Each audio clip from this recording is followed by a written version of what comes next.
Bismillahirrahmanirrahim. Assalamualaikum warahmatullahi wabarakatuh. Salam sejahtera bagi kita sekalian. Salam, Om Swastiastu, Namo Buddhaya, salam kebajikan. Yang saya hormati para pejabat sebagai narasumber, Bapak Menko Polhukam, Profesor Dr. Mahfud MD, Ketua Mahkamah Agung, Profesor Dr. Sri Puding,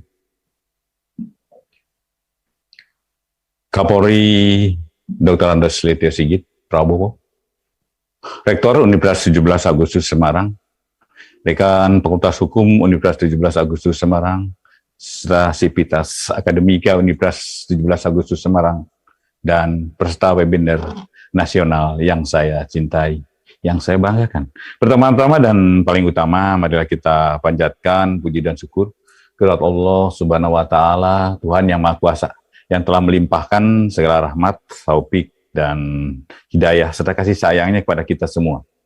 Sehingga pada kesempatan ini, walaupun di tengah keterbatasan akibat adanya pandemi COVID-19 yang belum usai dan tetap kita bersemangat melaksanakan aktivitas akademik berupa webinar nasional dengan tema penegakan hukum menuju peradilan humanis dalam perspektif pidana. Untuk itu, atas nama pribadi maupun pimpinan Kejaksaan, saya menyampaikan apresiasi yang setinggi-tingginya serta terima kasih kepada pihak yang penyelenggara dari program Dr. Universitas 17 Agustus Semarang yang telah bekerja keras dalam menyelenggarakan kegiatan ini. Para peserta webinar sekalian, saat ini penyelesaian perkara pidana dalam praktek seringkali berjalan tidak sesuai dengan tujuan hukum itu sendiri, secara jauh dari rasa keadilan yang berkembang dan berada di dalam masyarakat. Bahkan nyaris kehilangan kemanfaatan hukumnya. Seolah-olah semua penyelesaian perkara pidana harus dihukum penjara. Menegakkan hukum dengan hanya berkutat pada pasal-pasal. Praktek seperti ini bersumber pada paradigma pemidanaan yang masih berorientasi kepada sifat pembalasan. Sehingga efek yang terjadi adalah penumpukan perkara akibat proses yang lamban dan berlarut-larut, sehingga adanya overkapasitas lembaga pemasyarakatan. Terlebih, hak-hak korban masih kurang diperhatikan. Padahal hukum pidana kita menganut ajas ultimum remedium, yaitu proses pemidanaan adalah upaya terakhir. Saya ulangi lagi, adalah upaya yang terkait dengan sesungguhnya dapat ditempuh upaya lain. Seharusnya hakikat hukum, selain bertujuan untuk memberikan kepastian hukum, juga harus memberikan keadilan, kemanfaatan. Dan tidak hanya di dalam hukum materi itu sendiri, namun juga dalam proses penegakannya.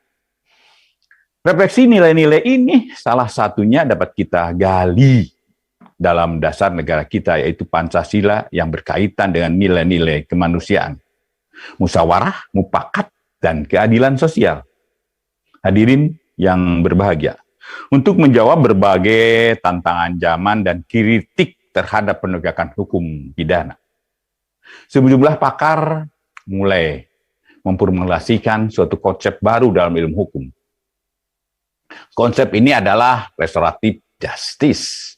Pengertian keadilan restoratif sendiri adalah penyelesaian perkara tindak pidana dengan melibatkan pelaku, korban, keluarga pelaku atau korban, dan pihak lain yang berkaitan dan bersama-sama mencari penyelesaian yang seadil-adilnya dengan menekankan pemulihan kembali pada keadaan semula dan bukan pembalasan. Semangat keadilan restoratif sebenarnya bukanlah hal yang baru. Digali dan ditemukan dari berbagai nilai kebijaksanaan yang tersebar di berbagai belahan dunia. Namun secara konsep restoratif justice sendiri pertama kali diangkat di dalam forum ilmiah pada tahun 1977 sebagai istilah penyelesaian perkara yang pada mulanya dilakukan di Amerika Utara dalam bentuk mediasi antara pihak korban dan pelaku dalam kasus pidana. Filosofi pendekatan restoratif justice yang utamanya adalah pertama, healing and respectful dialogue. Pemulihan dan dialog yang dibangun dengan saling menghormati antara para pihak. Kemudian yang kedua, forgiveness atau pengampunan. Ketiga, responsibility atau tanggung jawab. Keempat, apology atau memberi manfaat. Dan kelima adalah making amends atau memperbaiki kesalahan. Konsep pendekatan keadilan restoratif justice merupakan suatu pendekatan yang lebih menitik beratkan pada kondisi terciptanya keadilan kesungguhan bagi pelaku tindak pidana serta korbannya sendiri. Mekanisme, tata cara, dan peradilan pidana yang berfokus pada pemidanaan diubah menjadi proses dialog mediasi untuk menciptakan kesepakatan atas penyelesaian perkara pidana yang lebih adil dan seimbang bagi pihak korban dan pelaku. Restoratif justice itu sendiri memiliki makna keadilan yang merestorasi atau memulihkan di dalam proses peradilan pidana. Konvensional dikenal adanya restoratif atau ganti rugi terhadap korban, sedangkan restorasi memiliki makna yang lebih luas. Restorasi meliputi pemulihan hubungan antara pihak korban dan pelaku. Pemulihan hubungan ini didasarkan atas kesepakatan bersama antar korban dan pelaku. Pihak korban dapat menyampaikan mengenai kerugian yang dideritanya dan pelaku pun diberi kesempatan untuk menembusnya melalui mekanisme ganti rugi, perdamaian, kerja sosial, maupun kesepakatan lainnya. Pemulihan menjadi kata kunci di sini, sehingga penghukuman pelaku tidak lagi bertujuan untuk membalas dendam. Namun ada tujuan lebih besar yang ingin dicapai, yaitu pulihnya keadaan harmoni masyarakat seperti sebelum terjadi kejahatan atau terjadinya tindak pidana itu. Para peserta webinar yang saya banggakan, konsep restorasi justice telah dikenal sejak zaman Majapahit melalui buku Utara Munawah atau KUHP Majapahit. Melalui buku tersebut, zaman kekuasaan Sultan Iskandar Muda, melalui Konun Makuna Alam juga, buku Simbur Cahaya yang merupakan kitab undang-undang hukum adat di Sumatera Selatan dan berbagai hukum adat yang tersebar di Nusantara ini, melibatkan masyarakat telah lama diterapkan untuk penegakan hukum. Dalam perkembangannya, prinsip-prinsip keadilan restoratif telah ada dalam instrumen internasional, antara lain adalah Deklarasi PBB tentang prinsip-prinsip dasar keadilan untuk korban kejahatan dan penyalahgunaan kekuasaan. Ini tahun 1989. Kemudian Konvensi tentang Hak-Hak Anak tahun 89 juga, Peraturan Minimum Standar PBB untuk Administrasi Peradilan Anak tahun 1985 atau lebih dikenal sebagai Beijing Rules. Pedoman PBB untuk pencegahan kenakalan remaja tahun 1990 atau Riyadh Guidelines. Kemudian Peraturan Minimum Standar PBB untuk tindak non-penahanan tahun 1990 atau Tokyo Rules. Peraturan PBB untuk perawatan tahanan perempuan dan tindakan non-penahanan untuk pelanggaran perempuan atau lebih dikenal dengan Bangkok Rules. Sejumlah peraturan internasional tersebut hendaknya dapat mendorong negara-negara untuk mempromosikan keterlibatan masyarakat yang lebih besar kita menanggapi pelanggaran dan untuk meningkatkan pengalihan dan alternatif pemenjaraan. Para hadirin sekalian yang saya hormati, tujuan pembinaan saat ini juga telah bergeser dari tadinya suatu pembalasan menjadi menghilangkan stigma dan pembebasan rasa bersalah pelaku. Kejahatan saat ini dipandang sebagai konflik yang harus diselesaikan antara pelaku, korban, sehingga harmoni masyarakat dapat kita pulihkan. Konsep keadilan restoratif di Indonesia sendiri baru kita jumpai di dalam Undang-Undang Nomor 11 tahun 1912 tentang sistem peradilan pidana anak yang menyebutkan bahwa keadilan restoratif adalah penyelesaian perkara tindak pidana dengan melibatkan pelaku, korban, keluarga pelaku, dan korban, dan pihak lain yang terkait untuk bersama-sama mencari penyelesaian yang adil dengan menekankan pemulihan kembali pada keadaan semula dan bukan pembalasan. Secara umum, terdapat 5 prinsip keadilan restoratif atau yang disebut dengan 5 Principle Restorative Justice. Prinsip yang menekankan terhadap bahaya dan konsekuensi yang ditimbulkan oleh tindak pidana, baik kepada korban, masyarakat, dan kepada pelakunya. Kemudian prinsip yang menekankan kepada perlindungan terhadap tempat dari tindak yang terjadi, seperti terhadap keluarga pelaku dan masyarakat sekitarnya. Prinsip berikutnya adalah prinsip menekankan kepada proses kolaboratif dan inklusif.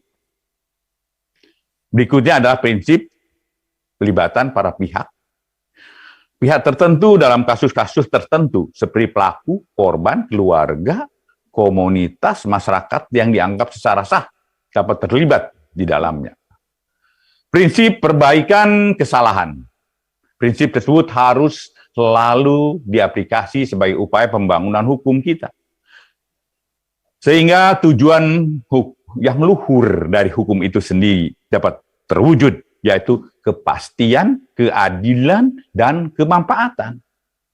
Bapak, Ibu, peserta webinar yang saya hormati, Kejaksaan adalah suatu lembaga pemerintah yang melaksanakan kekuasaan negara di bidang penuntutan.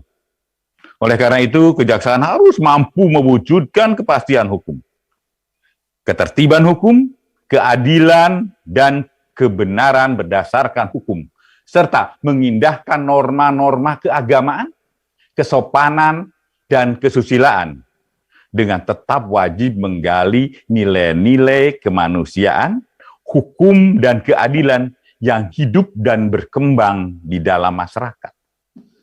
Selain itu, pada pasal 8 ayat 4 Undang-Undang Nomor 16 Tahun 2004 tentang kejaksaan juga disebutkan, dalam melaksanakan tugas dan kewenangannya, jaksa senantiasa bertindak berdasarkan hukum dengan mengindahkan norma-norma keagamaan, kesopanan, kesusilaan, serta wajib menggali menjunjung tinggi nilai-nilai kemanusiaan yang hidup di dalam masyarakat, serta senantiasa menjaga kehormatan dan martabat profesinya. Pasal ini merupakan landasan yuridis adanya penemuan hukum oleh jaksa, yang salah satunya adalah melalui penghentian penuntutan melalui keadilan restoratif. Para hadirin sekalian yang saya hormati, Jaksa Agung memiliki tugas dan wewenang untuk merefleksikan proses, mengefektifkan proses penegakan hukum yang diberikan oleh undang-undang dengan memperhatikan ajas peradilan cepat, sederhana, dan biaya ringan, serta menetapkan dan merumuskan kebijakan penanganan perkara untuk keberhasilan penuntutan yang dilaksanakan secara independen demi keadilan berdasarkan hukum dan hati nurani, termasuk penuntutan dengan menggunakan pendekatan keadilan restoratif yang dilaksanakan sesuai dengan ketentuan peraturan perundang-undangan. Penyelesaian perkara di luar pengadilan yang dikenal di Indonesia saat ini adalah POP, denda damai, Pranata Hukum Transaksi pasal 82 KUHP, deponering pasal 35 huruf C Undang-Undang Nomor 16 Tahun 2000 tentang Kejaksaan, dan DPSI atau Undang-Undang SPPPA. Restoratif justice dikembangkan jangkauannya dalam penyelesaian perkara di luar pengadilan. Penerapan ajas oportunitas pada beberapa negara di dunia dapat dilakukan untuk perkara-perkara kecil, usia lanjut, dan kerugiannya sudah diganti. Rasa keadilan masyarakat yang akan dan berkembang saat ini menghendaki penanganan kasus-kasus yang relatif ringan dan beraspek kemanusiaan seperti pencurian dengan nilai kerugian yang minim, jaksa harus dapat menuntut atau bersifat dengan berpedoman kepada keadilan restoratif. Jaksa harus mampu menciptakan harmoni kedamaian, ketertiban, kesejahteraan bagi masyarakat. Jaksa juga harus menggunakan hati nurani dalam menjalankan tugasnya. Tidak hanya textbook thinking.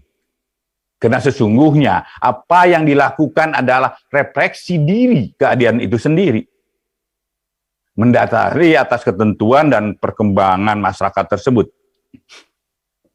Kejaksaan telah memformulasikan suatu kebijakan penegakan hukum melalui terbitnya peraturan Kejaksaan nomor 15 tahun 2020 tentang penghentian penuntutan berdasarkan keadilan restoratif sebagai panduan untuk para jaksa menerapkan keadilan restoratif. Selain itu kami juga menerbitkan petunjuk pelaksanaan peraturan Kejaksaan nomor 15 tahun 2000 tentang penghentian penuntutan berdasarkan keadilan restoratif. Kita tidak ingin kejadian yang dialami oleh yang dulu-dulu Nenek Mina terjadi lagi di saat ini. Berharap melalui aturan ini, kejaksaan harus dapat menyeimbangkan antara aturan yang berlaku, rehmatif, dengan intervensi yang bertumpu pada tujuan atau ajas-ajas kemanfaatan, rehmatif.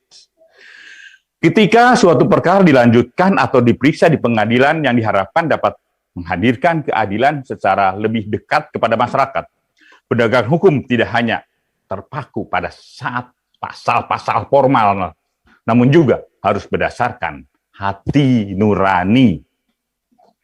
Penuntut umum tidak hanya sekedar mencocokkan perbuatan dengan peraturan pidana, namun juga harus dapat memikirkan cara penyelesaian sebaik-baiknya. Hadirkan rasa adil di dalam masyarakat. Para peserta webinar sekalian, dalam menerapkan keadilan restoratif, tentunya terdapat sejumlah pertimbangan ketika menentukan pilihan penyelesaian perkara dengan pendekatan keadilan restoratif, yaitu kepentingan korban dan kepentingan hukum lain yang terlindungi. Penghindaran stigma negatif, menghindari pembalasan, respon dan harmonisasi masyarakat, kepatutan, kesusilaan, ya, ketertiban umum. Di dalam peraturan Kejaksaan nomor 15 tahun 2020 tentang penghentian penuntutan berdasarkan keadilan restoratif juga telah menetapkan sejumlah syarat pelaksanaannya antara lain. Jadi ini tidak semua perkara dapat dilakukan restoratif justice. Persyaratannya terlaksana ini ya, pertama lah tersangka baru pertama kali melakukan tindak pidana. Tindak pidana hanya diancam dengan pidana denda atau diancam dengan pidana penjara tidak lebih dari 5 tahun. Dan tindak pidana dilakukan dengan nilai barang atau nilai kerugian yang ditimbulkan akibat dari tindak pidana tidak lebih dari 2,5 juta. Selain syarat tersebut, terdapat syarat lain yang harus dipenuhi, yaitu adanya pemulihan kembali keadaan semula yang dilakukan oleh tersangka, baik dengan cara mengembalikan barang yang diperoleh dari tindak pidana kepada korban, mengganti kerugian korban, mengganti biaya yang timbul dari akibat tindak pidana, atau memperbaiki kerusakan yang ditimbulkan akibat tindak pidana. Setelah adanya kesepakatan perdamaian antara korban dan tersangka, serta masyarakat menilai responsif dan positif terhadap itu.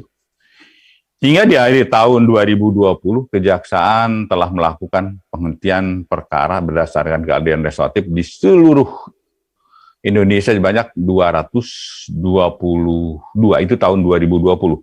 Tapi sampai semester ini kita sekitar 150-an kita telah melakukan restoratif sampai bulan Juli ini.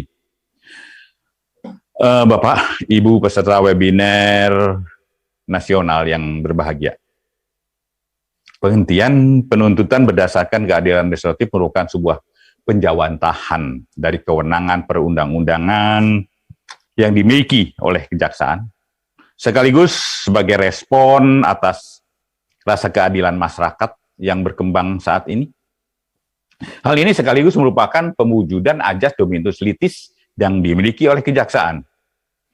Tentu kami juga berharap bahwa adanya kebijakan ini dapat lebih mendekatkan keadilan kepada masyarakat sekaligus membentuk pembaharuan hukum pidana sebagai alternatif penyelesaian perkara yang tentunya tetap bersesuaian dengan ajas-ajas dalam hukum acara pidana, yaitu sederhana, cepat, dan biaya ringan. Itulah. Maka demikianlah beberapa hal yang dapat saya sampaikan. Semoga Allah Subhanahu wa Ta'ala, Tuhan Yang Maha Esa, senantiasa memberikan kekuatan, bimbingan, dan perlindungan kepada kita semua, sehingga dapat memberikan kerja dan karya nyata yang terbaik bagi masyarakat, bangsa, dan negara yang kita cintai. Sekian, terima kasih. Wassalamualaikum warahmatullahi wabarakatuh. Salam sejahtera buat kita semua. Shalom, Om, Santi, Santi, Santi Om, Nama Budaya, salam kebajikan.